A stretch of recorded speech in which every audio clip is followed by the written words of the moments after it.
Jesucristo fue enviado al mundo a morir por los pecados de la humanidad, lo que quiere decir que la deuda de pecado de cada ser humano ya está pagada. Jesucristo no vino a morir por los pecados de una persona hasta cierto punto, para que después esta persona se comporte bien, sea más moral y entonces esté en paz con Dios. Porque si no, va a perder lo que hizo Cristo, entonces se va a volver a arrepentir después de sus pecados para estar de nuevo en paz con Dios y que se active otra vez que Cristo murió. Eso no existe. Eso es mentira, mentira religiosa. Dios vino a hacer una obra perfecta para que la persona que crea en esa obra perfecta, entendiendo y reconociendo que está corrupta y que nunca va a poder estar en paz con Dios mientras viva en un cuerpo corrupto, porque la Biblia lo dice. El ser humano está en un estado caído donde va a pecar hasta el último día de su vida. Entonces, si el ser humano siempre va a pecar y Cristo vino a morir por nuestros pecados, esto quiere decir que Jesús ya murió por los pecados de la humanidad en una sustitución total de la existencia.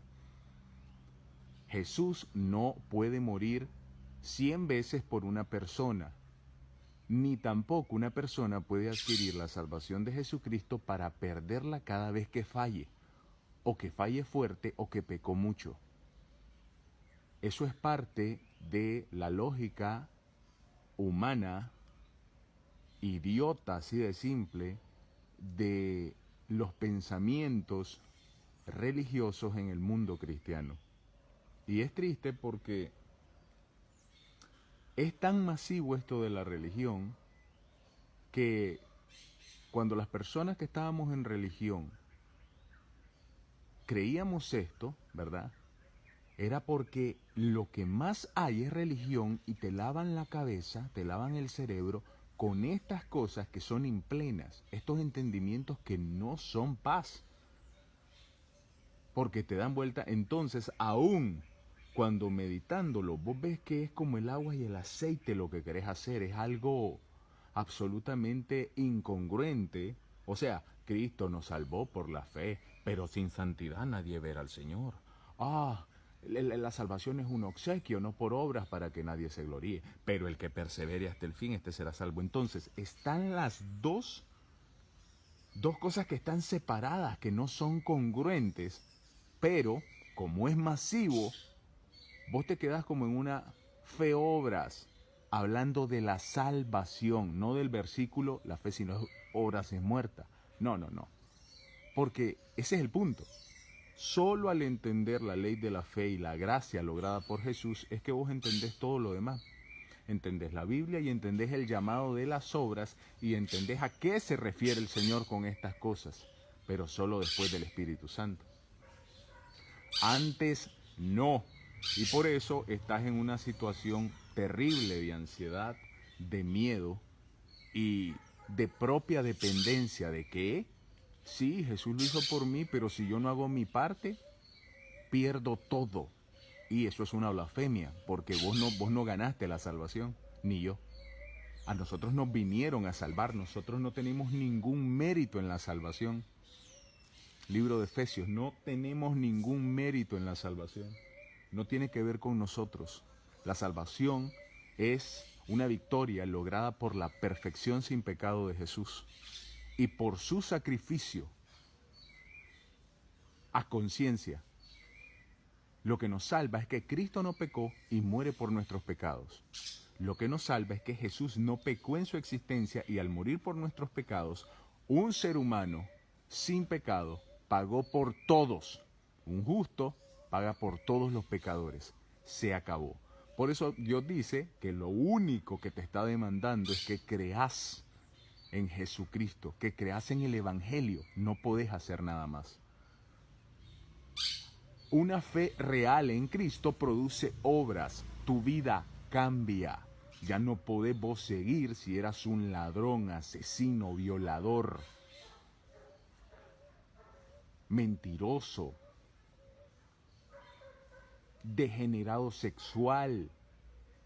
O sea, por práctica, sin que te importe, no hay nada en el corazón, no hay remordimiento. No puedes seguir así, es imposible. Porque el amor de Jesús te va a llenar, porque la conciencia de la verdad de Jesús se va a implantar, porque el Espíritu Santo se va a sellar. Y el Espíritu Santo siempre nos va a convencer del mal y del pecado. Entonces la vida cambia. Y no es que uno se vuelve un santurrón, pero es que ella cambia porque a conciencia cambia tu cabeza y tu corazón. Pero aún con ese cambio y aún con esa producción de nuevas obras, de inclinación, de búsqueda, más amplificada del bien, el mal no se va. Romanos 7. Porque hay una ley corrupta en el hombre que siempre lo va a hacer que cometa pecados, porque el mal mora en él, está caído, no tiene dignidad con Dios. Por eso la fe, una vez escuché en la película de Pablo con Anthony Hopkins, Pedro y Pablo, buenísima, se las recomiendo, bien apegada a la Biblia, creo que está en YouTube. Pablo le dice a los griegos, la fe es el acto supremo del ser humano, y es así. Es lo que hace que el ser humano pase de la lógica limitada, de ese estado incapacitado donde él no puede generar milagros, generar algo por fuera de lo que es imposible para lo natural, a lo sobrenatural. Por eso la fe es el acto supremo del ser humano, ya que la fe es lo que lo hace lograr el éxito más grande, que es la vida eterna. La fe es entender que Dios sobrenaturalmente nos salvó por fuera de lo que somos nosotros, seres corruptos caídos. Jesús lo logró, por eso si crees y si primero entendés, para poder creerlo hay que entenderlo. Si entendés tu estado y lo reconoces, ahí es donde quedas listo para entender que Jesús ya te pagó todo. Jesús fue condenado, ya no hay nada más. No se paga, no se puede pagar 5 veces lo que vos hiciste, ya se pagó, ya fue un ser humano perfecto condenado y por lo tanto el ser humano quedó libre. Queda libre siguiendo un estado donde siempre va a pecar, queda libre. Ya ningún pecado que cometa después de haber creído de verdad en Jesús puede volver a condenarlo. Ese es el punto clave de que el Hijo de Dios pueda descansar, si no, no va a poder descansar porque se tiene que cuidar toda su vida supuestamente para estar en paz con Dios. Y el hombre no puede estar en paz con Dios por medio de las obras. Esa es la blasfemia que se cree masivamente en el cristianismo. Dicen, Cristo viene por una iglesia pura y sin mancha. Y claro, lo están pensando relativamente a estar apartados del mal. Cristo viene por una iglesia santa. Sin santidad nadie verá al Señor. Y ellos creen que son sus obras, siendo corruptos y puercos, viniéndosele a la mente cosas muy malas en todos los aspectos, o accionando en su privacidad muchos pecados ocultos y vicios que tienen.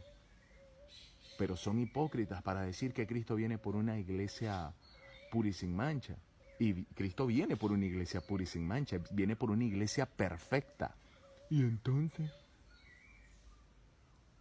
perfectamente santificada por Él. Viene por una iglesia sin mancha, por la santidad de Él. Viene por una iglesia santa delante de los ojos de Dios, por el sacrificio de Él. Viene por una iglesia perfecta, por la fe absoluta en Él. Somos perfectos los hijos de Dios, porque hemos creído en el unigénito. Somos justos y santos. Somos una iglesia santa porque fuimos santificados, no por nuestras obras ni nuestra santidad. Dual y absolutamente mediocre delante de lo que es el Señor, porque muchos procurarán entrar y no van a poder entrar. Ese es el misterio del Evangelio y de la gracia. Gracia significa inmerecido, es un obsequio. Gracia es que Dios diga, ok, vamos a hacer esto. Mi pacto contigo va a ser de que yo lo logre, lo haga para que tengas paz y que vos lo creas, porque es lo único que puedes hacer, creerlo. No vas a poder mantenerlo, no vas a poder cuidarlo.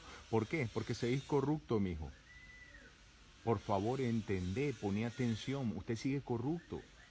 Si vos querés mantenerte en paz conmigo, no podés volver a pecar. Si yo hago un borrón y cuenta nueva contigo y tú quieres mantenerlo, yo te voy a decir esto. Ok, te perdono. De aquí a que te murás, vos me cometés un pecado. Uno solo y te volvés a condenarte. Y yo no te voy a salvar. Qué cosa más terrible. Obviamente el ser humano no puede. Primera de Juan 1:8. Si decimos que no tenemos pecado, mentimos y le hacemos a él un mentiroso. Por eso, la salvación de Cristo es el amor más grande que existe. Porque es Dios diciendo, yo te amo, mi niño, mi niña incapacitada, yo te amo, yo lo voy a hacer, yo soy tu papá, es mi responsabilidad. Pero tenés que creerme. Como un niño pequeño, cuando mira a su papá que se va caminando y él está atrás, comienza a correr rápido para agarrarle la mano o la pierna, así. Es así, es un pacto de amor, no se puede más. Ese es el Evangelio, la información más importante de tu vida. En este sábado,